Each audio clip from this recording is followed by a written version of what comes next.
Om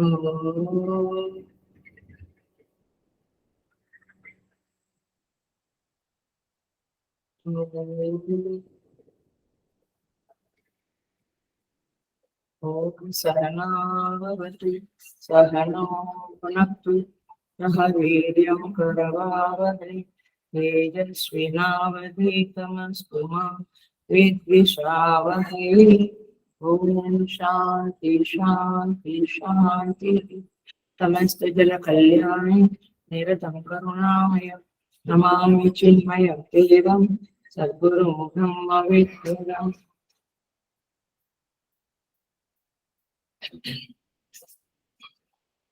I welcome you all with great love and great respect in this Prashnopanishad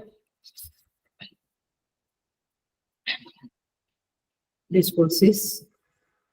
शांति पाठ करेंगे।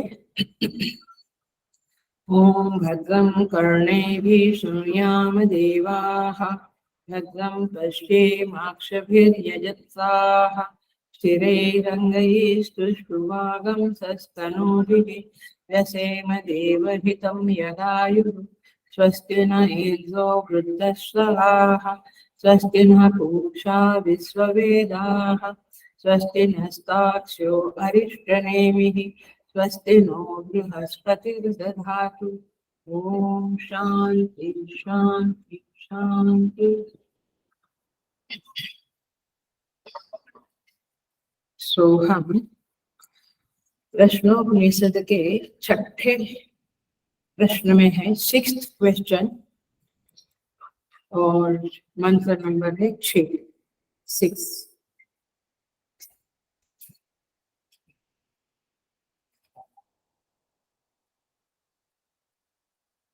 We'll chant and go ahead.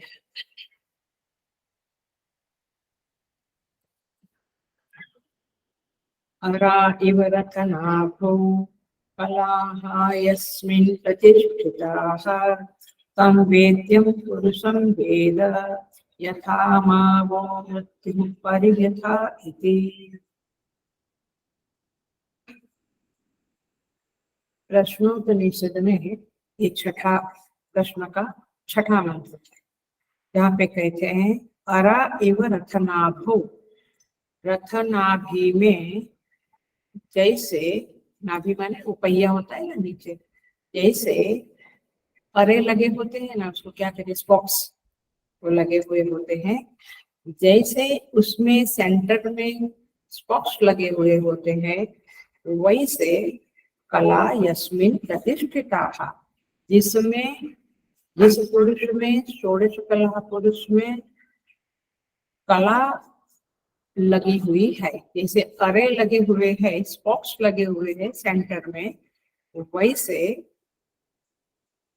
कलाएं पुरुष में लगी हुई है, ऐसा बोलते हैं। कला कितनी, षोडश कला, 16 कला है, वह पुरुष के साथ जुड़ी हुई है, वो उस पे आश्रित है। तम वेद्यम पुरुषम वेद, तम वेद्यम पुरुषम, उस पुरुष को जो जानने योग्य है, one whom should we know, हमें उसे जानना ही चाहिए, ऐसा वेद्यम पुरुष को वेद ऋषि कहते हैं, पिपलाद ऋषि। ऐसे षोडश कला पुरुष को जानना, जानो, वेद माने तुम जानो, ऐसा वह सुकेशा महाराज को कहते हैं। यथा माँ वह मृत्यु परिव्यथा इति, जिससे कि मृत्यु तुम्हें कष्ट ना पहुंचा सके, मैंने उस पुरुष को जान लिया तो आपके पास मृत्यु नहीं आएगी, you will not suffer with मृत्यु। तो इस तरह से यहाँ पे कहते हैं, आपको अच्छे से समझना होगा, हम समझेंगे। सो वह पुरुष जो है उसमें से ही कलाएं निकली, ये बात पक्की है। कहाँ बताया, पहले ही मंत्र में बताया कि प्रहलाद ऋषि को जब पूछा कि वहां का षोडश कला पुरुष कौन है, तो प्रहलाद ऋषि ने कहा इह एव अंतः शरीरे सौम्या, ये जो षोडश कला पुरुष है वह इस शरीर में ही, अंतः शरीर माने शरीर के अंदर ही विराजमान है। दूसरा कहा वही मंत्र में, सेकंड मंत्र, यस्मिन् कला षोडश कलाः प्रभवन्ति इति, इसमें से 16 कलाएं बाहर निकलती है, उदित होती है, मैनिफेस्ट होती है। आया, दो बातें हुई। एक, एव अंतः शरीर, इस शरीर में ही विद्यमान है। और दूसरी बात, उसमें से षोडश कलाएं उत्पन्न होती है। दो बात बताई। अभी उसके बाद सारी बातें बताई। अब अभी क्या कहते हैं कि ये जो कलाएं हैं वे उस पुरुष में कैसे रहती है? तो जैसे रथनाभि में परा रहता है, माने रथ की जो सेंटर है, जो पहिए का, उसमें जैसे स्पोक्स रहते हैं। समझ में आया? एक पहिया में पहले रथ होते थे। इस तरह से षोडश कलावान पुरुष के बारे में प्रश्न है और उसका उत्तर पिप्पलाद ऋषि 8 मंत्रों में करते हैं। ये पूरा छठा प्रश्न है, वो 8 मंत्रों के मंत्र वाला है। तो अब देखो, अब आज का क्लास सीरियस क्लास है, मैंने एकदम अच्छी तरह से समझेंगे तो आज का क्लास अंतिम क्लास है प्रश्नोपनिषद का, छठे प्रश्न का भी और प्रश्नोपनिषद का भी। आप अच्छी तरह से समझेंगे तो संपूर्ण प्रश्नोपनिषद का जो रहस्य है, जो मर्म है, वो आपको समझेगा। मैं बहुत स्लोली स्टेप बाय स्टेप जा रही हूँ। आप बिल्कुल मेरे साथ रहना, नहीं तो चुप जाएंगे आप। पहले ही पिप्पलाद ऋषि ने जो कहा, इह एव अंतः शरीर, वह षोडश कला पुरुष इस शरीर में, अंतः शरीर माने हृदय में, अंदर ही रहता है। उसका अर्थ क्या हुआ? उसका अर्थ यह हुआ, पकड़ते जाना, क्योंकि बातें तो आप कहेंगे हाँ हमने पढ़ा, अंदर रहता है, बात खत्म हो गई। इसका अर्थ ये हुआ कि पुरुष को, उस षोडश कला पुरुष को अपरोक्ष करके संकेत किया। प्रत्यक्ष क्या होता है? पांचों इंद्रियों के सामने जो विषय है प्रत्यक्ष है, और सामने नहीं है तो हम क्या बोलेंगे? परोक्ष है। प्रत्यक्ष विषय है और परोक्ष विषय है। लेकिन ये जो आत्म तत्व है, वह षोडश कला पुरुष है, वो प्रत्यक्ष नहीं है, इंद्रियों द्वारा जाना नहीं जाता है, और परोक्ष भी नहीं है, क्योंकि कहाँ है? दूर। परोक्ष माने दूर, दूर नहीं है, कहाँ है? इसी शरीर में है। तो उसको क्या कहते हैं? अपरोक्ष। तो पहला ही संकेत इस पूरे उपनिषद में हुआ है, क्योंकि आप देखो सबसे पहला जो प्रश्न था उसमें पूछा था, कुतः इमाः प्रजाः प्रजायन्ते इति, कहाँ से ये सारी प्रजा उत्पन्न हुई? ऐसा प्रश्न था पहले प्रश्न में। तो जहां से उत्पन्न हुई वो पुरुष कहाँ है? उसका नाम क्या है? षोडश कला पुरुष। वो कहाँ रहता है? हमारे हृदय में रहता है। इस तरह से अपरोक्ष करके संकेत दिया। सबसे पहली बात दिल में एकदम अंकित करके रख दो कि वह षोडश कला पुरुष के बारे में हम जान रहे हैं, ये छठा मंत्र उसके बारे में है, लेकिन वह पुरुष अपरोक्षतया हमारे अंदर रहता है।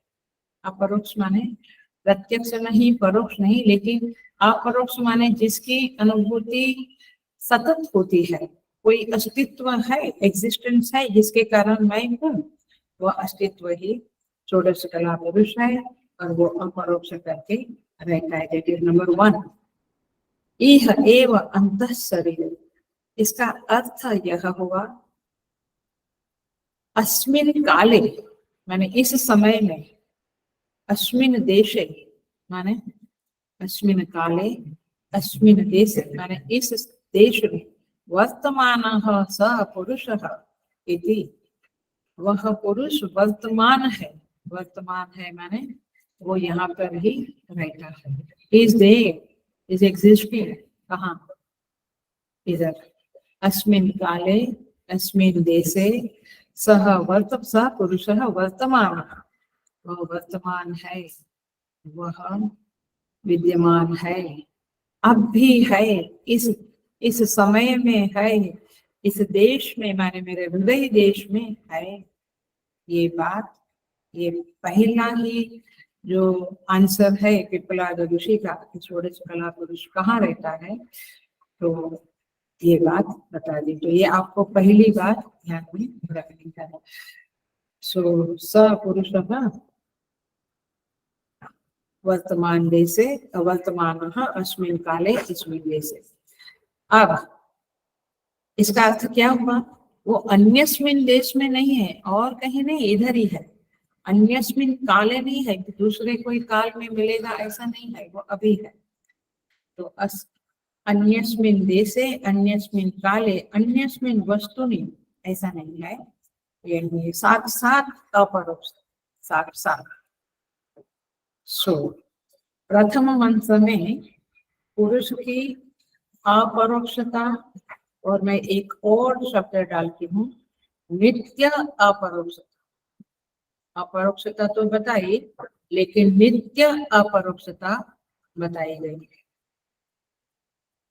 नित्य अपरोक्षता का संकेत दिया है। इसका अर्थ ये हुआ, वह त्वम पद के रूप में पुरुष की षोडश कला पुरुष का प्रतिपादन किया है। त्वम पद आपको याद है ना, त्वम पद, त्वम पद, तत्पद, असि पद, याद है ना, तत्त्वमसि, तत्त्वम असि, तत्पद, त्वम पद, असि पद। सो इस तरह से यह जो अंदर है, आपके अंदर अभी इस समय में विद्यमान है, इसका अर्थ है वह त्वम पद के रूप में रहता है। त्वम पद माने, त्वम माने जब गुरु शिष्य को कहता है त्वम माने मैं, त्वम पद के रूप में, तत् माने वह परमेश्वर, त्वम माने मैं, वो त्वम पद के रूप में पुरुष की प्रतिपादना की गई है।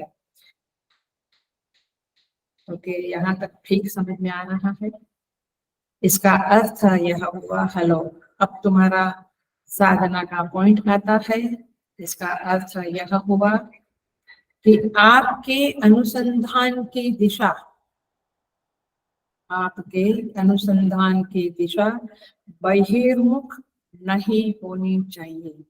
When you are trying to connect with him, ये दिशा बहिर्मुख नहीं चाहिए। कैसी होनी चाहिए, अंतर्मुख होनी चाहिए। आया ख्याल में? शरीर में ही इस लक्षण वाला पुरुष को खोजना यह साधक का कर्तव्य है। तो कहाँ खोजो उसे, अपने अंदर ही खोजो। दूसरे उपनिषदों के संदर्भ में भी हम ये बात कह सकते हैं, जैसे अभी तैत्तरीय वगैरह में आएगा, अन्नमय कोश के भीतर प्राणमय कोश है, उसके भीतर मनोमय कोश है, उसके भीतर विज्ञानमय कोश है, उसके भीतर आनंदमय कोश है, और आनंदमय कोश के अंदर वह पुरुष रहता है, वह आत्मा रहता है। इस तरह से यहाँ पे यह पुरुष जो है वह सर्वांतर स्थित पुरुष है। ये वाक्य भी बहुत इंपॉर्टेंट है, याद रखना।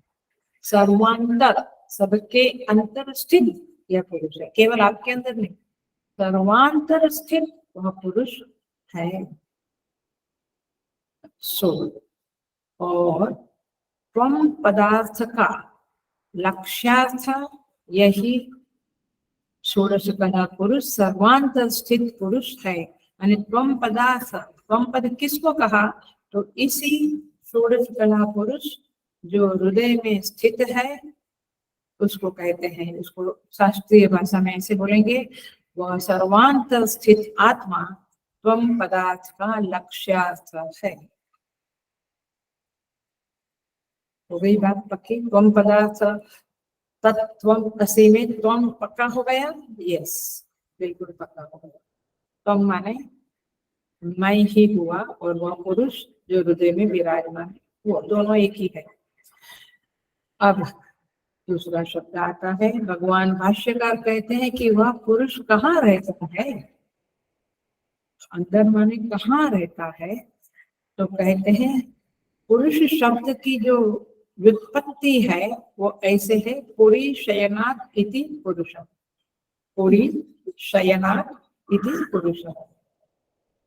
वह पुरी में इस शरीर में शयन करते हुए रहता है, माने निश्चेष्ट रहता है, अक्रिय रहता है, निष्क्रिय रहता है। सो इसलिए उसे कहा पुरी शयनात् इति पुरुषः। गीता जी में आता है, नवद्वारे पुरे देहि नैव कुर्वन्न कारयन्। ये नवद्वार में, ये नवद्वार वाली पुरी में यह पुरुष रहता है और नैव कुर्वन्न कारयन्, कुछ करता भी नहीं और कुछ करवाता भी नहीं है। इस पुरी में सुनना, ध्यान से सुनना, मैं कैसे कह रही हूँ, इस पुरी में कोई सोता नहीं। देखो मजे की बात, इस शरीर की पुरी में कोई सोता नहीं, धड़कनें चलती है, नाड़ियां चलती है, रक्ताभिसरण ब्लड सर्कुलेशन चलता है, माने सब कुछ चलता रहता है। Everything is working. मन का प्रवाह भी चलता रहता है, सजातीय है, बट प्रवाह के बिना वो शांत नहीं हो गया है, वो सजातीय प्रवाह चलता है। तो सारे लोग चलते हैं, सक्रिय है, लेकिन एक वह आत्म तत्व, वह पुरुष निष्क्रिय, निश्चेष्ट, क्रिया रहित इस शरीर में रहता है। सुषुप्ति में भी अभावाकार वृत्ति का प्रवाह चलता है, मन का भी निरोध नहीं होता है, लेकिन इस पुरुष में कोई क्रिया नहीं हो रही है। उसकी सन्निधि में कार्यकरण संघात प्रवृत्तमान होता है, ये बात सच है। उसकी सन्निधि गई तो शरीर निश्चेष्ट हो जाता है। सो ऐसे उस चिन्मय तत्व को, उस षोडश कला पुरुष को जानो। क्या कहा है, तम वेद, तम माने उस पुरुष को जानो, तुम जानो। वेद्यम माने यह पुरुष ही है जिसे जानना चाहिए, वेद्यम पुरुष। सो यहाँ पे कहते हैं तो क्या होगा भगवान, ऋषि कहते हैं यथा माँ वो मृत्यु परिव्यथा इति, तो फिर तुम्हें मृत्यु की व्यथा नहीं होगी, तो मृत्यु का डर नहीं होगा, वो पीड़ा तुम्हें भोगनी नहीं पड़ेगी। तो एक अर्थ हुआ पुरी शयनात् इति पुरुषः, दूसरा अर्थ है पूर्णत्वात् पुरुष। वह पुरुष, सुनना ध्यान से, समस्त कलाओं में परिपूर्ण है। वह पुरुष समस्त कलाओं में परिपूर्ण है, और पूर्ण का अर्थ होता है, याद रख लेना, पूर्ण माने देश काल वस्तु अपरिचिन्न। परिचिन्न माने लिमिटेड, अपरिचिन्न माने अनलिमिटेड। परिचिन्न माने लिमिटेड, अपरिचिन्न माने अनलिमिटेड। सो देश काल वस्तु अपरिचिन्न, अथवा कहो अबाधित देश काल वस्तु, अबाधित्वम पूर्णत्वम। तो पूर्ण उसे कहते हैं जो इस तरह से यष्टि हो, विराट हो, समस्त कलाओं में परिपूर्ण है, यष्टि में भी, विराट में भी, और देश काल वस्तु से अपरिचिन्न है। इसे कहेंगे पूर्णत्वात्। अब आते हैं थोड़ा आगे। तो पहली लाइन थी पिप्पलाद ऋषि की, इह एव अंतः शरीरे, इस शरीर के अंदर सपुरुषः, पुरुष रहता है। तो हमने कहा, मैंने आचार्यों ने यह अर्थ बताया हमें कि माने त्वम पद में, त्वम पद माने षोडश कला पुरुष है, ये बात हो गई। अब देखो दूसरी लाइन क्या कही थी पिप्पलाद ऋषि ने अपने शिष्य को, यस्मिन् षोडशः कलाः प्रभवन्ति, इसमें से एताः षोडशः कलाः प्रभवन्ति, ये षोडश कला जिसमें से उत्पन्न होती है। वो षोडश कला आपने देख लिया है, पंच महाभूत, अन्ना, वीर्य, तप एक्सेट्रा, तो सब कुछ उसमें से उत्पन्न होता है। तो इसका अर्थ ये हुआ, आयो ध्यान से पकड़ लेना, इसका अर्थ यह हुआ कि वह सारी कलाओं का कारण है, is the course for everything, because उसमें से उत्पन्न हुआ। मटके किसमें से उत्पन्न हुए? मिट्टी से। मिट्टी क्या बनी? मटके का कारण। तो कलाओं का कारण कौन है? ये सेकंड लाइन जो कही थी पिप्पलाद ऋषि ने, यस्मिन् एताः कलाः षोडश कलाः प्रभवन्ति इति, तो इसका अर्थ ये हुआ कि वह सबका कारण है। पहला क्या था? अंतरंग है, अंतरंग है अंदर। अब क्या है? सबका, सब कुछ जो है उसका कारण है। इसका अर्थ ये हुआ कि वह सबका अधिष्ठान है। घट का अधिष्ठान कौन? मटके का अधिष्ठान मिट्टी। तो सबका अधिष्ठान कौन है? यह षोडश कला पुरुष। इसका अर्थ ये हुआ कि वह तत्पद के रूप में, क्योंकि तत् माने वह, तो वह तत्पद के रूप में प्रतिपादन हो रहा है। अर्थात यह है वह सर्वांतर्यामी भी वह है और समस्त कलाओं का अधिष्ठान भी वही है। तो अंतर बहिर् जगत में परिपूर्णतया वही विराजमान है। बट आपको पिप्पलाद ऋषि का एक ही, दो ही लाइन का आंसर है, उसको आपने पकड़ा होगा और भी चलेगा क्लास, मैंने इसके ऊपर ही आगे बढ़ती हूँ। बट आप ध्यान रखो कि अंदर भी वह है और सारी कलाओं का कारण है, माने बाहर भी वह है। तो अर्थात केवल शरीर में रहने वाला, एक देशीय गमनागमन करने वाला संशरण धर्मी कोई तत्व नहीं है, बल्कि वह तत्व समस्त कलाओं का आश्रय, प्रभव स्थान, लय स्थान, स्थिति स्थान है, ऐसा यहाँ पे कहा गया है। पहले ही आंसर का पकड़ में आई बात है। तो इस तरह से अब हम आगे बढ़ते हैं, इसी बात को और गहराई से समझते हैं। उपनिषदों में जनरली अध्यारोप अपवाद की शैली बताई जाती है। अध्यारोप अपवाद माने सुपर इम्पोजिशन, नेगेशन, आया? सुपर इम्पोजिशन, नेगेशन, ये पद्धति से ही, ये प्रक्रिया से ही उपनिषद समझे जाते हैं। तो अब आगे कहते हैं वही पिप्पलाद ऋषि, स इक्षान चक्रे, आप देखना पिछले मंत्र में आता है, स इक्षान चक्रे, उसने मनन किया, उसने देखा, विचार किया। क्या विचार किया? कि जिसके रहने से, जो जिस चीज के रहने पर मैं प्रतिष्ठित रहूंगा और जिस चीज के न रहने पर मैं उत्क्रामंत हो जाऊंगा, ऐसा उसने विचार किया। तो वो चीज, तो फिर वो चीजें क्या है जिसके रहने से वो रहेगा और जिसके उत्क्रमण होने से वह उत्क्रमित हो जाएगा?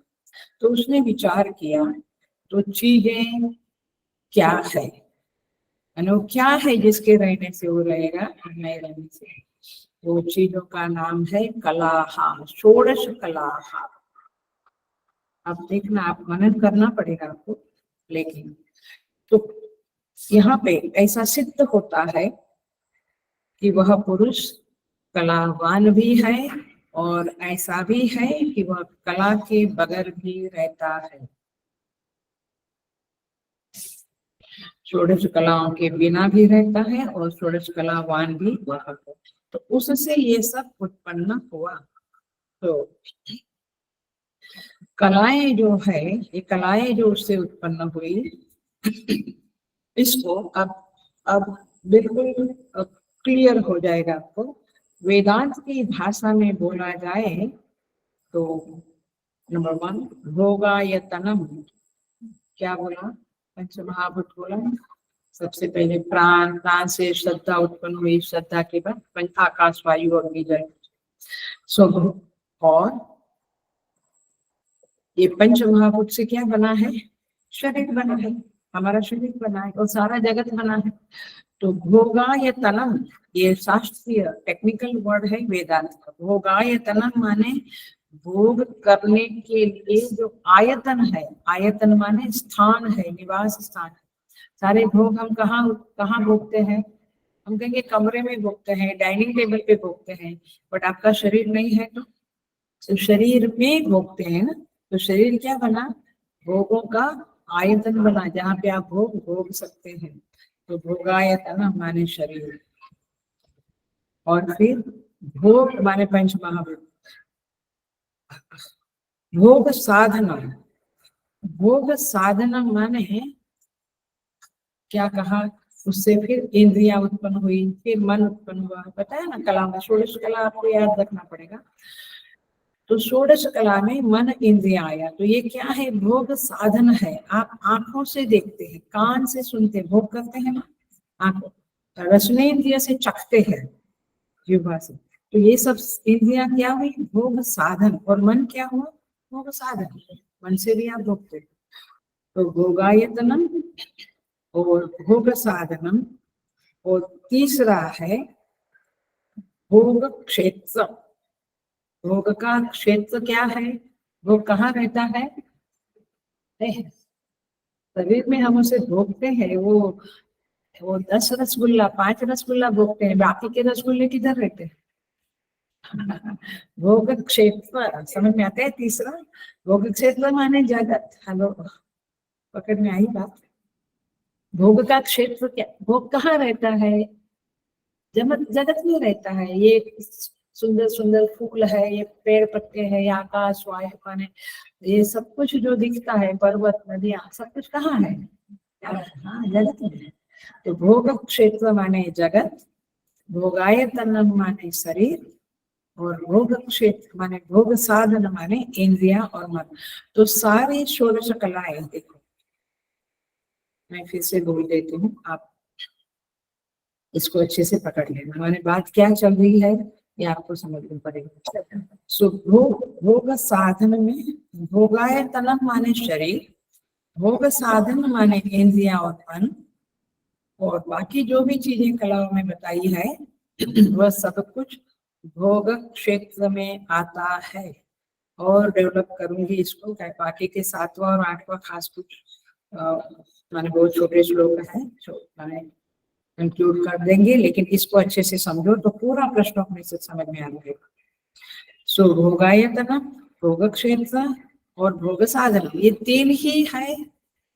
ये षोडश कला ये 3 में बट गई है, आया समझ में? है ये 16 है, 16 है। तो भोगायतनम शरीर, भोग साधनम इंद्रिया और मन, और बाकी का सब कुछ भोग क्षेत्र में जाएगा। तो अन्ना ये कहाँ है? बाहर भोग क्षेत्र। सो आप देखो, तो एक विभाग माने एक सृष्टि में 3 विभाग हो गए। एक सारे शरीर है, दूसरा भोग का साधन इंद्रिया और मन है, और तीसरा भोग क्षेत्र है। यही तो सृष्टि है। और क्या है? आपका अंत शरीर, सूक्ष्म शरीर, आपका बाहर का स्थूल शरीर, और सारा जगत। और प्राण वगैरह भी अंत शरीर में है, इसलिए आप तीनों का ही विभाग हो गया। अच्छा, अब इम्पोर्टेंट, तो मोस्ट इम्पोर्टेंट पॉइंट आ रहा है।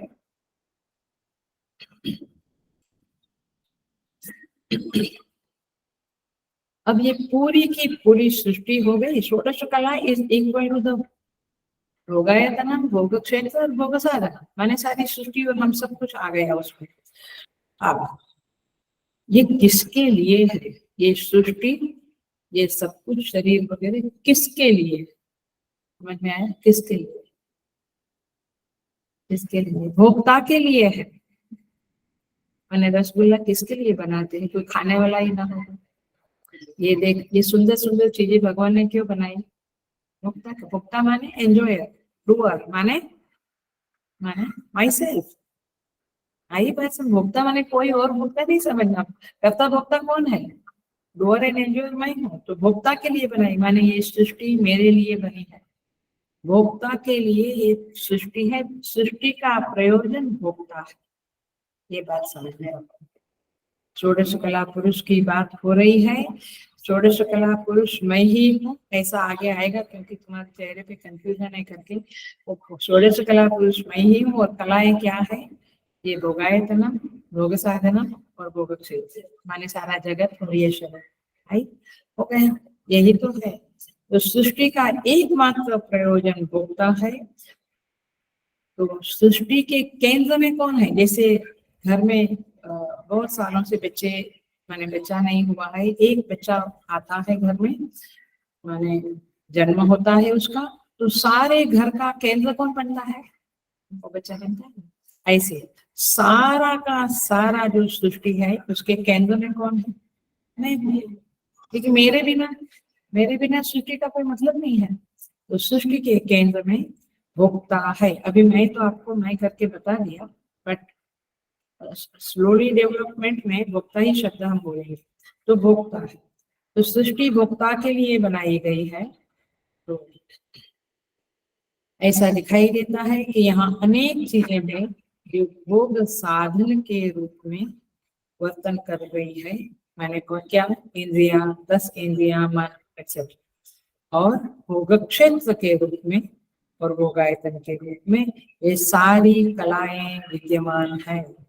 तो कलाएं माने आप ऐसे कुछ कुछ बाय हार्ट किया और कलाएं समझ गई, ऐसा नहीं समझ। सो भोक्तार्थ एवं सृष्टि ही, ऐसा ऋषि मुनियों का कंक्लूजन है, प्रतिपादन है।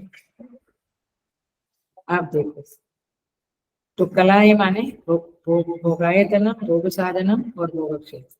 अब दी मोस्ट इम्पोर्टेंट बात आई, अंतिम बात आई, इसको पकड़ लिया। अच्छा, अब ये जो कलाएं हैं, माने भोगायतनम, भोग साधनम और भोग क्षेत्र, ये कलाओं का जब अपवाद होगा, नेगेशन होगा, NEGATI, नेगेशन, बाद होगा, है?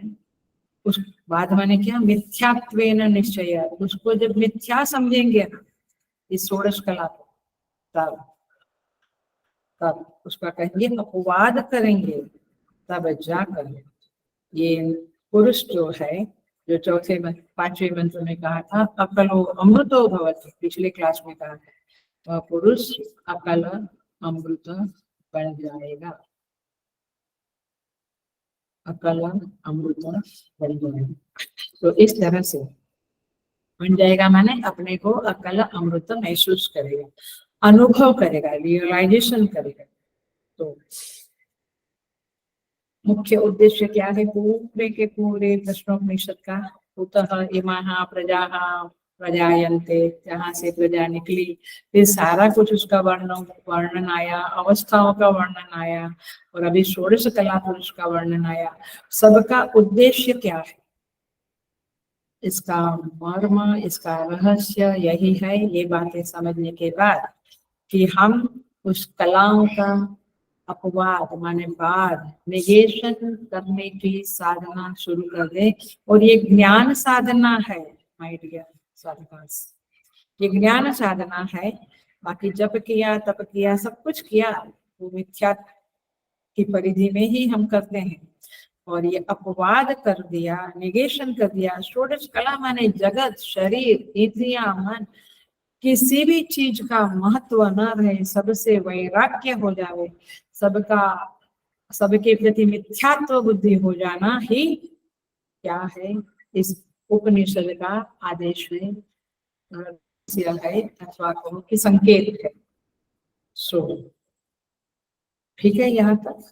अब हम इसी मंत्र को फिर से घूमते हैं इसी बात के संदर्भ में। अब कहते हैं रथा अरा इव रथ नाभो, जैसे रथ की नाभि में अरे समर्पित है, स्पोक्स समर्पित है, वैसे सारी कलाएं 16 की 16 कलाएं उस पुरुष के प्रति समर्पित है। माने रथ नाभि के बगैर अरा का अस्तित्व नहीं है, वैसे इस पुरुष के बगैर ये कलाएं जो है ना, पुरुष का उत्क्रमण हो गया, सारी कलाएं वहीं पे जाए। सो पुरुष में प्रतिष्ठित है और पुरुष में आश्रित है, ऐसा कहा जाएगा।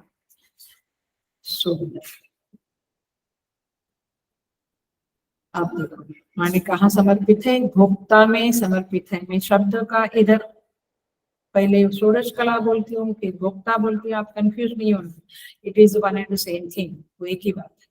तो समस्त ब्रह्मांड का, यूनिवर्स का यह केंद्र, सेंटर है, केंद्र है कौन, यह षोडश कला पुरुष अथवा आत्मा, अथवा मैं नया शब्द इंट्रोड्यूस कर रही हूँ, अहम। अहम आखिर में अहम, अहम माने मैं नहीं तो कलाओं का कोई महत्व है।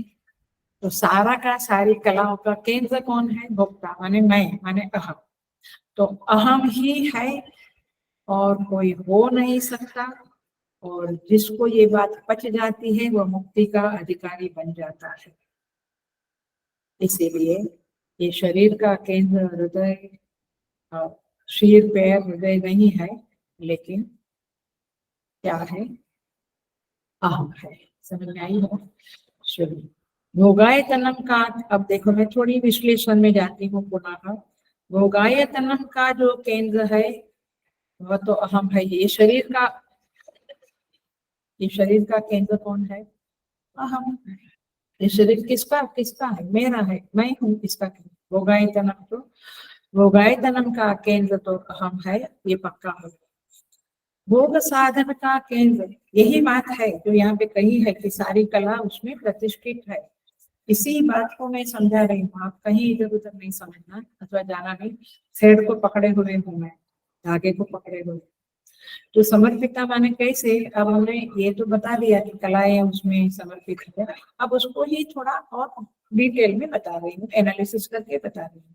तो भोगायतनम तो अहम को समर्पित है, भोग साधन इंद्रियां और मन किसको समर्पित है, अहम को समर्पित। इंद्रिया शरीर के लिए थोड़ी है, इंद्रिया मेरे लिए है ना, मैं देखती हूँ ना, ये शरीर देखता है, आंखों के द्वारा शरीर देखता है कुछ। ये उपनिषद है, मैं बहुत गहराई से समझना पड़ता, इसीलिए गुरुकुल में ही एक्चुअली तो समझना होता है, बट क्या करें, हमारी गुरुकुल की जो परंपरा है वो नष्ट हो गई करके आज हम इस तरह से कर रहे हैं। सो भोग साधन जो है, आंख कान नाक, एक्चुअली बोलेंगे श्रोत्र इंद्रिय चक्षु इंद्रिय, ऐसा ये भोग साधन का केंद्र कौन है, मैं ही हूँ, मेरे लिए है। केंद्र का अर्थ क्या होता है, मेरे लिए। चिन्मय मिशन का केंद्र कौन है, चिन्मय। तो किसके लिए है मिशन,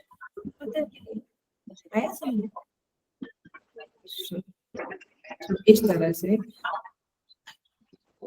यहाँ पे भोग साधन का केंद्र भी देखो, मैं समझाऊंगी, आज लास्ट क्लास है, चिंता नहीं करना।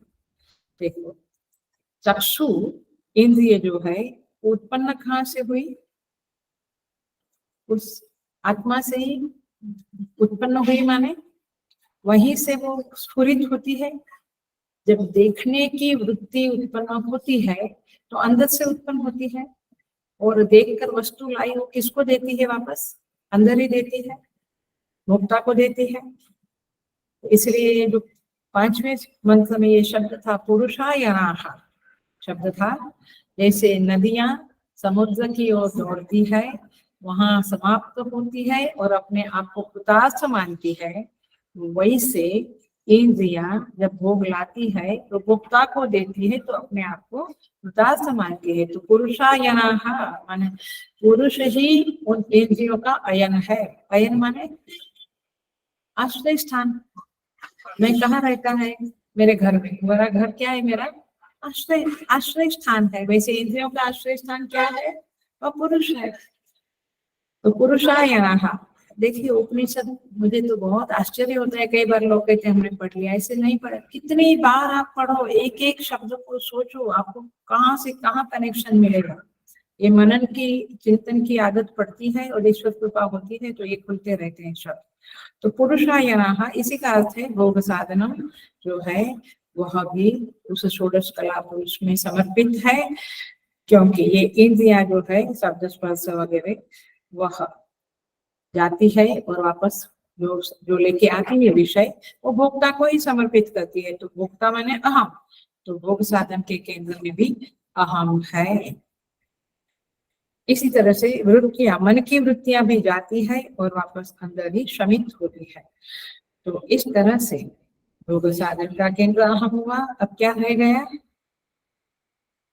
भोग क्षेत्र, भोगायतनम हो गया, भोग साधन हुआ। भोग क्षेत्र का केंद्र भी अहम है। How can it be? भोग क्षेत्र माने तो जगत हो गया, और जगत का केंद्र मैं कहाँ? मैं तो बड़ा नगण्य एकदम बिंदु जैसा हूँ। लेकिन समझो इसे आप एक ही सेंस में था। पूरे स्वप्न प्रपंच का केंद्र कौन है? स्वप्न प्रपंच, स्वप्न का जो प्रपंच चलता है ना रात में, उसका केंद्र कौन है? मैं हूँ ना, मैं है। अच्छा, तो वर्तमान स्वप्न माने स्वप्न में वर्तमान स्वप्न पुरुष ही उसका केंद्र है। तो स्वप्न जो होता है, जब पुरुष जागता है तो स्वप्न उसी में सिमट जाता है और उसी में से निकलता है। ओके, तो जो निकला उसको क्या कहेंगे? स्वप्न प्रपंच अथवा स्वप्न जगत। करेक्ट। तो ये स्वप्न जगत है, वो स्वप्न पुरुष का भोग क्षेत्र है। समझी विभाग? जो स्वप्न देखते हैं, स्वप्न में तो एक स्वप्न पुरुष है, और वो किससे देखता है? स्वप्न की आंखों से, स्वप्न के कान से सुनता है, और वो क्या देखता है? पूरा स्वप्न जगत है। तो उसको क्या बोलेंगे? भोग क्षेत्र, है ना। जैसे जागृत में मैं देखता हूँ तो जगत वो भोग क्षेत्र है, वैसे स्वप्न में भी भोग क्षेत्र। इम्पोर्टेंट बात। वो किसके लिए है? स्वप्न प्रपंच, स्वप्न जगत स्वप्न पुरुष के लिए, तो स्वप्न का भोक्ता के लिए है। तो स्वप्न क्यों बना? भोग देने के लिए बना, है ना। भोग भोग लेते हैं ना हम, कहीं रोते हैं, कहीं हंसते हैं, कुछ चलता रहता है। तो फिर पूरे स्वप्न प्रपंच का केंद्र जैसे स्वप्न पुरुष है, उसी के लिए स्वप्न जगत है, भोग साधन है, सब कुछ उसी के लिए है। उसी तरह से आप बस उसका दृष्टांत ले लो और दाष्टांत में उसे ये करो, माने उसको खपाओ, दाष्टांत में उसे समझो। तो उसी तरह से यह जो भोक्ता है, जागृत का भोक्ता है, उसी के लिए यह जागृत जगत बना हुआ है। तो जगत का केंद्र भी कौन बना? अहम, भोक्ता बना, मैं नहीं। सो इसी तरह से भोगायतनम, भोग साधनम, भोग क्षेत्र, तीनों के तीनों षोडश कलाओं का ही एक मोटा मोटा विभाजन है। और इसीलिए यहाँ पे जो कहा यस्मिन कलाः प्रतिष्ठिताः, जिसमें कलाएं प्रतिष्ठित है, आश्रित है। तो अब समझ में आया कि तीनों ये अहम को ही, षोडश कला पुरुष को ही आश्रित है। ऐसा जो पुरुष है उसको ऋषि कहते हैं तम वेद, उस पुरुष को आप जानो, जिसमें ये कलाएं समर्पित है, उसको आप जानो। किम वेद्यम? षोडश कला पुरुष वेद्यम। इसीलिए छांदोग्य उपनिषद में कहते हैं आत्मा वारे द्रष्टव्यम, श्रोतव्यम, मंतव्यम, निर्याशितव्यम। उस आत्मा का ही, उस आत्मा को ही देखो, उसको सुनो, उसका मनन करो, उसका निर्ध्यासन करो। ऐसा उपनिषदों में जो कहा जाता है वही बात यहाँ पे भी कही है। तम वेद्यम वेद, उस वेद्य पुरुष को तुम जानो। सो क्यों जाने? हम क्यों जाने उसे? क्यों जाने? इसीलिए मंत्र पहले पढ़ के आने से, यथा मामो मृत्यु परिव्यथा थी, जिसको देखो मंत्र देखो, छठा नंबर का मंत्र देखो, यही मंत्र चल रहा है मेरे ख्याल से, यही मंत्र चल रहा है। यथा माँ वो मृत्यु परिव्यथा थी, जिसके कारण, जिसको जान लेने से मृत्यु की व्यथा आपको नहीं होती। तो क्यों जाने? मृत्यु से पार होने के लिए, मृत्यु से, मृत्यु को ट्रांसेंड कर लेने के लिए हमें उसे जानना चाहिए। ये फलश्रुति दी है अप्रत्यक्ष रूप में। सो इस तरह से यहाँ जानने की चीजें,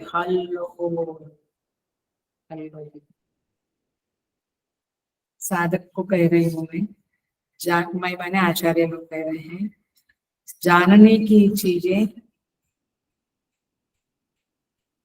अब ऑफलाइन नहीं है, नहीं तो मैं कहती थी, ये भी मेरी एक आदत थी, फिल इन द ब्लैंक।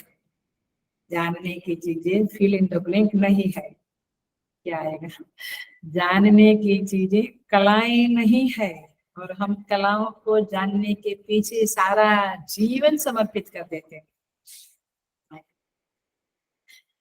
जानने की चीजें कलाएं नहीं है, इसलिए हे साधक, तू कलाओं के पीछे मत भटका कर, ऐसा संत लोग कहते हैं। तो किसके पीछे भटक, किसके पीछे तू फॉलो अप कर? वह वेद्य पुरुष जो तेरे अंदर विराजमान है और जिसमें सारा कुछ समर्पित है, माने वह सबका आश्रय स्थान है, ऐसा यहाँ पे कहा जाता है। इसको संत लोग बहुत सिंपल भाषा में समझाते हैं। स्वामी शरणानंद जी कहते हैं, जिस चीज में समाधान देखते हो आप, इसके पीछे पड़ते क्यों पड़ते? यहाँ मुझे कुछ सुख मिलेगा, समाधान मिलेगा, तो चाहे कितना उपाय कर लो, उधर दौड़ने के पहले जिसको वह चीज मिली है उसको जरा पूछो कि तुझे समाधान मिला? किसी को भी आप जितनी चीजों के पीछे पड़ते हो, आप उनको पूछो कि आपको उसमें समाधान मिला, तो उनका क्या हाल है ये जानो, तब आपको समझेगा। और मजेदार बात है कि साधक आर्ग्यूमेंट करता है गुरु के साथ कि उनके पास वो चीज है, लेकिन उनके पास विवेक नहीं है, इसलिए वो दुखी है, समाधान नहीं हुआ। तो गुरु कहते हैं,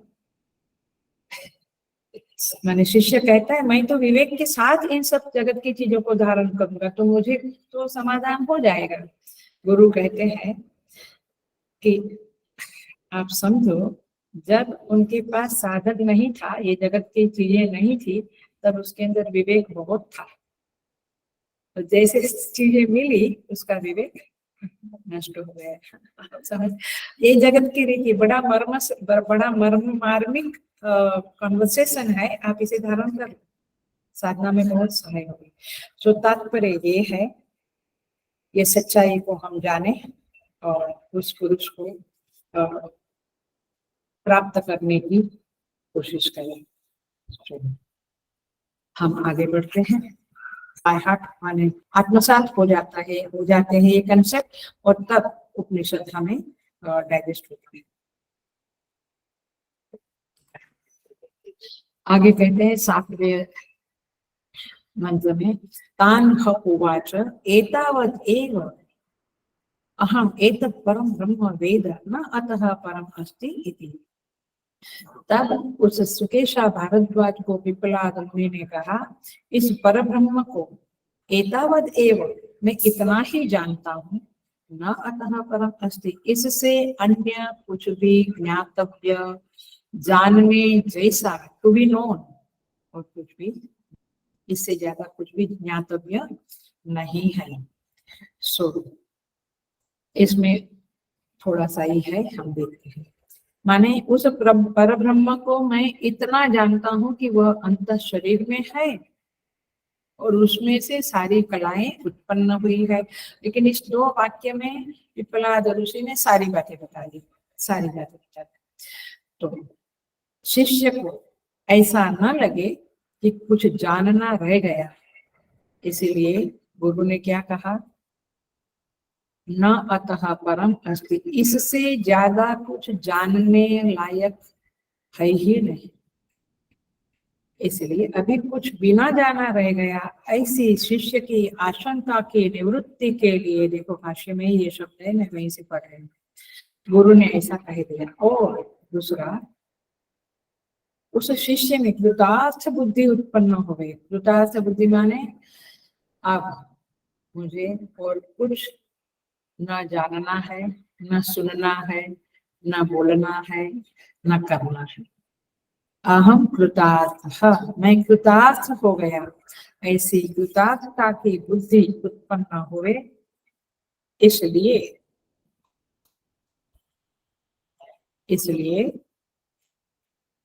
गुरु ने इस तरह से कह दिया। तो सातवां मंत्र है, यहाँ पे कहते हैं कि मैंने उसे जान लिया।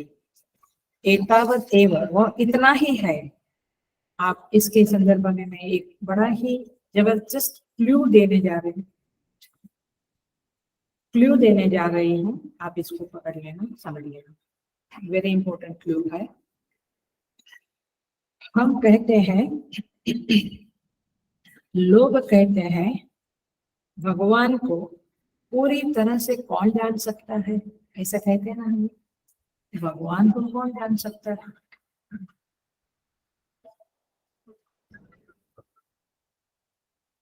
ईश्वर को पूरी तरह से कौन जान सकता है, बात तो सच है, ऐसा हमें लगता है।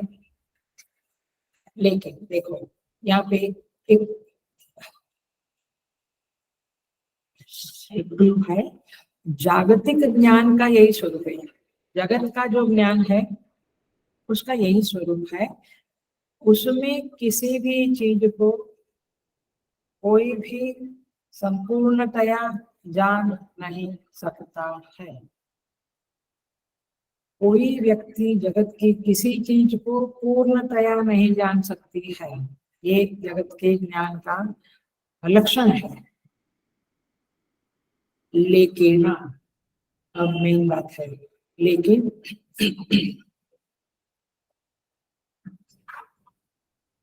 लेकिन यहाँ जो ज्ञान है, आत्मक ज्ञान जो है, वह कारण निरपेक्ष ज्ञान है। हेलो, इस बात को पकड़ लो, कारण निरपेक्ष ज्ञान है, माने अकाल आदेश ज्ञान की बात हो रही है, जिसमें रिलेटिविटी का कहीं कोई चिन्ह नहीं है, एब्सोल्यूट नॉलेज है ये। और इसीलिए वहां ऋषि कह सकता है, न अतः परम अस्ति, इससे श्रेष्ठ कुछ भी जानने जैसा नहीं है। समझ में आई बात? इससे ज्यादा कुछ जानने जैसा नहीं है। इसलिए यहाँ पे ऋषि का जो ये वचन है वह बहुत ही ठीक वचन है। हम आगे ही बढ़ जाएंगे। अब लास्ट श्लोक है, तो यहाँ पे ऋषि ने समापन कर दिया एक तरह से, और उपनिषद भी समाप्त होता है। अब एंड में 8वें मंत्र में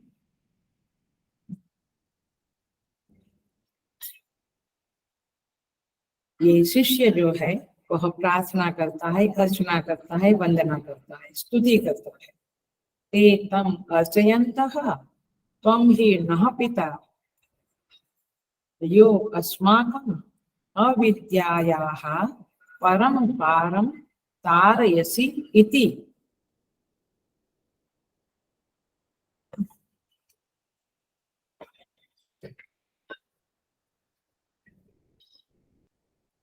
नमः परम ऋषिभ्यः, नमः परम ऋषिभ्यः।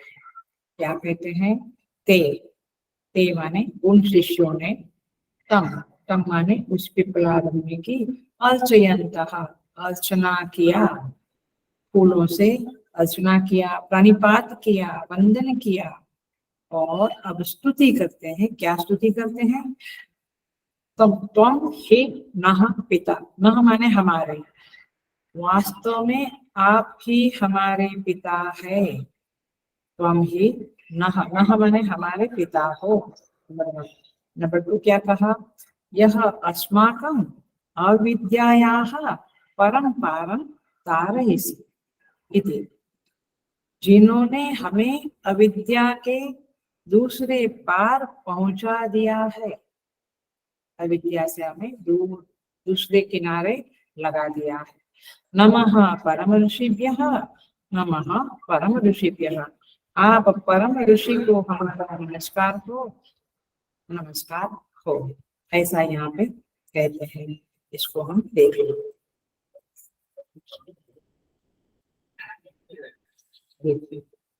यहाँ पे कहते हैं,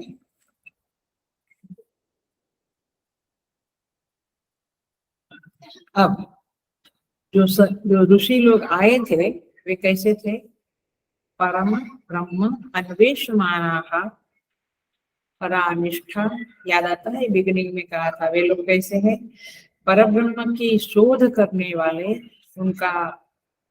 उनको प्राप्त करने की इच्छा वाले जिज्ञासु ऋषि थे। लेकिन अपर ब्रह्म के जानकार थे। अपर ब्रह्म माने सगुण ब्रह्म के वे जानकार थे। पर ब्रह्म की वो जानने की इच्छा से आए हुए साधक थे, तो अधिकार संपन्न होकर आए थे। आज वे सदगुरु के उपदेश से संपन्न हुए। पहले क्या था? साधन चतुष्टय संपन्न थे। अब गुरु के उपदेश से, परब्रह्म के उपदेश से संपन्न हो गए, उनकी स्थिति बदल गई है। इसीलिए गुरु के प्रति वे अपनी कृतज्ञता, ग्रेटिट्यूड अर्पण कर रहे हैं। देखिएगा आप 17 जगह पे जाएंगे और 17 गुरुओं को पकड़ेंगे और कहीं कहीं से कुछ, तो आपको ज्यादा कुछ कहीं कृतज्ञता की फीलिंग नहीं होगी, क्योंकि आप इधर से लिया उधर से लिया, माने वो डेडिकेशन वाला मामला, कमिटमेंट वाला मामला अथवा वो शरणागत वाला मामला नहीं होगा, तो फिर ज्ञान बहुत मुश्किल है, बहुत मुश्किल है। माने realisation is very very difficult. इसीलिए यहाँ पे कहते हैं कि उनके अंदर कृतज्ञता की भावना आई और उन्होंने गुरु से स्तुति किया। एक बात ध्यान रखें, हेलो, बिल्कुल ध्यान रखें, क्योंकि ये देखा जाता है।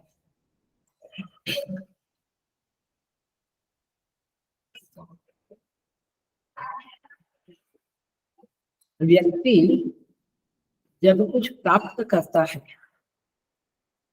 और उसके महत्व को महसूस करता है, if you get something that's okay, but you have this thing is very important, माने आपके लिए बहुत महत्व की चीज है। अब ये उपनिषद का ज्ञान कितने लोग लेते हैं, बट महत्व की चीज है ऐसा नहीं है, उनके लिए बहुत सारी दूसरी महत्व की चीजें हैं। सो उसका आप महत्व को महसूस करते हो, तब चित्त में स्वाभाविकतया कृतज्ञता, आभार की भावना, थैंक्स की भावना आती ही आती है। भक्त जैसे भगवान के प्रति अत्यंत आभार व्यक्त करता रहता है, ऑलवेज थैंक्स कहते रहते हैं हम लोग। माने भक्त भगवान के प्रति आभार की भावना करता है, संतान माता पिता के प्रति, शिष्य गुरु के प्रति, वृक्ष नदियों के प्रति, और हम लोग भी, हमारी जो संस्था है चिन्मयानंद संघ और गुरुदेव स्वामी चिन्मयानंद जी महाराज के प्रति सदा आभार की भावना व्यक्त करते हैं। नहीं तो आभारी नहीं हो, आप कहीं डेडिकेटेड नहीं हो, तो आपके चित्त में वो आभार की भावना नहीं आएगी, अथवा कहो कि उसका कोई ज्यादा इफेक्टिव नहीं होगा।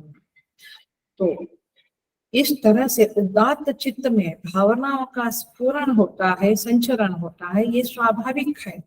तो जो कृतज्ञ लोग हैं उनकी बात नहीं है, कृतज्ञ लोग, क्योंकि कृतज्ञ लोगों को तो अपश्यन्न, भाष्यकार ने लिखा है इधर भाष्य में, टाइम के अभाव में मैं पूरा भाष्य, बहुत सुंदर है, तीनों 6, 7, 8 मंत्र के भाष्य बहुत सुंदर है, बट नहीं पढ़ सकती हूँ मैं अभी। तो वहां पे लिखा है अपश्यन्ता, माने उनको मालूम है, उनको कुछ लगता ही नहीं है कि किसी ने उपकार किया है, एक थैंक्स डाल दिया, हाँ कभी कभी हो गया, ऐसे नहीं, चित्त लबालब भर जाना चाहिए कृतज्ञता की भावना से। इसका अर्थ यही होता है कि हम फिर उनकी सेवा में लग जाए।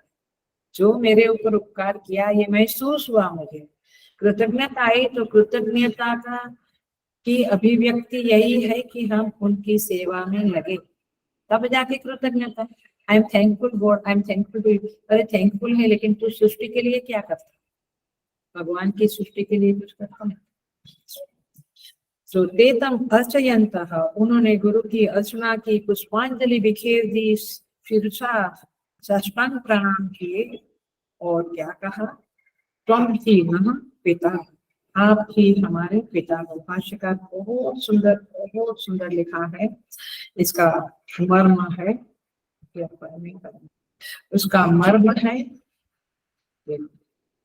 गुरु में पितृत्व दर्शन का आधार क्या बने? जो हमारे अंदर ब्रह्माकार आकार वृत्ति का जनक है, उदय करता है, जो इस संसाराकार जीवाकार वृत्ति जो अहम के साथ जुड़ी है, उसका अपवाद करता है, निगेशन करता है, बाध करता है। वो कौन करता है? गुरु के वचन। गुरु ने जो बोला उसके कारण ही आपके अंदर ईश्वराकार ब्रह्माकार वृत्ति उत्पन्न हुई। और उस ब्रह्माकार वृत्ति के आप जनक हो, इसीलिए यह मैं नाम की, अहम नाम की जो सत्ता है, जो समस्त कलाओं का उत्पत्ति स्थिति लय स्थान है, उसके प्रति हम आभार व्यक्त करते हैं। और उनके कृपा के कारण ही हमारे अंदर ये ब्रह्म प्रमा का उदय होता है, ब्रह्म की प्रमा उदित होती है। और इसीलिए ये ब्रह्म शरीर आपने हमें दिया, इस भावना से, हृदय कृतज्ञता से भर जाता है। शास्त्रीय भाषा में कहूं तो इसने हमारे अस्तित्व का यथार्थ बोध कराया। इसीलिए उस गुरु के प्रति हम सदा ऋणी बन जाते हैं और जरा मृत्यु रहित अनुभूति दी हमें। इसलिए हम उस अहम सत्ता का बोध कराया, इसीलिए हम उनके प्रति ऋणी है। त्वं ही नः पिता, समझ गए? आप ही हे गुरु, हे सदगुरु, आप ही हमारे ब्रह्म शरीर का, हमारे अंदर ब्रह्माकार वृत्ति के जनक हो। इसीलिए हम आपको नमस्कार करते हैं। दूसरा कहता है, माने शिष्य दूसरी बात करता है, त्वं अविद्यायाः पारं तारयसि। आप हमें अविद्या से, इग्नोरेंस से पार करा दिया है। क्या कहता है? अज्ञान से हमें आपने पार करा दिया है। अविद्यायाः पारं तारयसि। इसका अर्थ क्या हुआ? आप एक किनारे पर हो और अज्ञान की नदी बह रही है, माया की नदी, कोई अज्ञान की नदी है। उस नदी के पार कौन ले जाएगा? कौन ले जाएगा? क्या बोलूं मैं? गुरु ले जाएगा, झाड़ू वाला ले जाएगा, दूध वाला ले जाएगा, और क्या इतना? हे भगवान, या क्रिकेटर आके ले जाएगा, मूवी का एक्टर ले जाएगा? सीधी सी बात है। हे भगवान, कौन?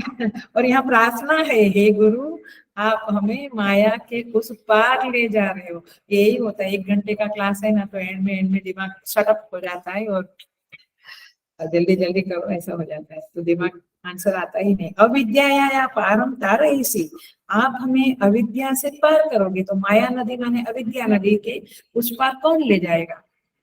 गुरु ले जाएगा। अविद्या पारम तारयसि। देखो श्रीमद् भगवद गीता में कहते हैं, मैं याद है 7th नंबर, अभी 7th चैप्टर शुरू होने जा रहा है दिवाली के बाद गीता का। अभी भगवान श्री कृष्ण कहते हैं, दैवी हेषा गुणमयी मम माया दुरत्यया मामेव ये प्रपद्यन्ते मायामेतां तरन्ति ते। ये जो ये माया है वो नदी है, और हम इस तरफ आए तो जो मेरी शरण में आएगा उसको मैं उस माया नदी से पार करके रखूंगा, पार करवा दूंगा। ये भगवान यहाँ पे कहते हैं। और 4थे अध्याय में भी भगवान ने कहा है, सर्वं ज्ञान प्लवेनैव वृजिनम संतरिष्यसि। आप कितने भी पापी हो, कितना भी पाप हो, लेकिन आपको यदि ज्ञान मिलता है, आत्मज्ञान, शास्त्र ज्ञान आपको मिलता है, तो आप उस पाप समुद्र से तैर जाओगे, चले जाओगे। मेरा क्या कहती है? मेरा यही कहती है, भव सागर सब सूख गयो, फिक्र नहीं मोहे तरन दिखे। गुरु चरण की, माने मुझे गुरु चरण की आश लगी है। अब मुझे भवसागर तैरने की फिक्र नहीं है, भवसागर सब सूख गयो, फिक्र नहीं मोहे तरन की। और कहते हैं कि गुरु चरण की मुझे आश लगी है। क्यों? क्योंकि गुरु ने मुझे भवसागर से पार कराया। तो इस तरह से ये तारयसी शब्द है, पारम तारयसी, माने आप मुझे पार कराने वाली। सो इस तरह से यह सिद्धांत सिद्धांत की बात है। और इस तरह से यहाँ पे कहते हैं। वैसे तो हमारे 5 पिता होते हैं, मनुस्मृति में कहते हैं। एक है जनक, जिसने जन्म दिया वो पिता है। एक है पालन करने वाला, भी पिता कहलाता है। तीसरा है विद्या देने वाला, गुरु भी पिता कहलाता है। एक है अन्नदाता, चौथा नंबर है अन्नदाता, भी पिता, क्योंकि उससे मेरा शरीर बनता है, जो अन्न मुझे देता है उससे शरीर, अन्नदाता भी पिता कहता है। और 5वां है भयदाता, इसीलिए राजा को भी पिता समान मानते। भयदाता माने हमारी जिंदगी, हमारा रहना करना जो निर्भय बना दे, भय से रक्षण करे, यानी अभय दान दे, तो राजा होता है। तो इस तरह से 5 लोगों को शास्त्र में पिता कहते हैं। और ये जो भवसागर पार करते हैं, मोहे लागे लगन गुरु चरण की, है मोहे लागे लगन गुरु चरण की। क्यों? क्योंकि आप हमारे पिता हो, आप हमारे गुरु हो, आप हमें इस अविद्या, और अविद्या क्या देती है? इग्नोरेंस सुख देता है या दुख देता है? इग्नोरेंस इज ऑलवेज, माने वो तो ठीक है, इग्नोरेंस इज ब्लिस आप लोग एक सेंस में कहते हो, बट अज्ञान हमेशा दुख देता है। और इसलिए अज्ञान से पार कराने वाले इस संसार, जीव जगत और ईश्वर के बारे में जो हमारा अज्ञान है, उस अज्ञान से पार कराने वाले गुरु को हम पिता कहते हैं।